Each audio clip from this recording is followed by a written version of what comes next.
qartë nga përvoja personale, unë kam të sjell Mark Twainin, kam të sjell Kopshtin Sekret, ku i shoh unë nevojat për të risjellë përkthime. E para jemi demokraci, sa më shumë versione kemi, sidomos po që janë të mira, aq më mirë është. Pra nuk kam më nevojë të kemi një pikpamje të ngushtë, vetëm ky përkthyes edhe jo, është një terren i lirë në fakt për të punuar kushdo. Në fakt në botë kam parë që ka shtëpi botuese gjigante të mëdha që kanë edhe ata vetë dy variante të veta për shembull. Brenda një shtëpie botuese. Pse jo? Kanë para.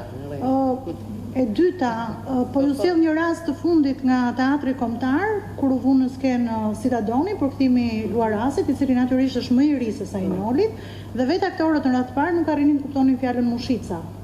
Kishte një debat të madh mbi fjalën mushica apo të qyle apo që kishte përdorur autori. Imagjinoni tani brezin e ri, i cili krijon çdo ditë fjalë të reja, se sa e vështirë në fakt është për ta kuptuar. Kjo është detyra e përkthyesve që në të gjithë përkthyesve sot, që në të gjithë gamën e re që i përshtatet me një brezi të ri, një publiku të ri, të mund të fusim edhe fjalë të vjetra për të kuptuar në kontekste, po jo duke e kaluar masën. Si arrihet ky kufiri, se e kemi edhe ne në redaksi që kur një faqe, për shembull sidomos te klasikët për fëmijë, ka më shumë se sa duhet fjalë të cilat ai duhet i lexojë fjalor dhe mos shijoj tekstin.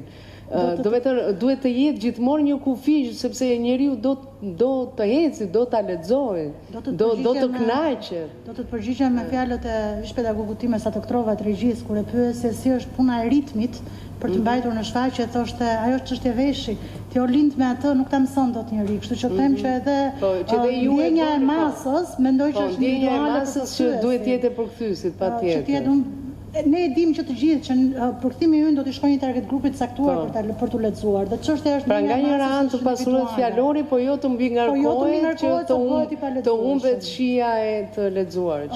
Një tjetër pikë me rëndësi janë padyshim qasja ideologjike, po duhet t'ju them, unë vi vazhdimisht me shembuj teatrit, se ajo është fusha ime.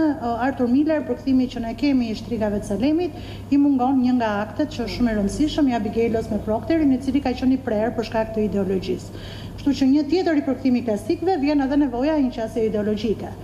Ajo që është pastaj e fundit, po jo më pak e rëndësishme, është që gjysma e punës së një përkthyesi është research. Pra kërkimi i pafundëm për të përpjekur për të gjetur kontekstet, për të gjetur burimet, për të gjetur pse ajo fjalë. Natyrisht që para 90-s edhe akoma më herët ka qenë e vështirë të referohesh e burimeve të sakta.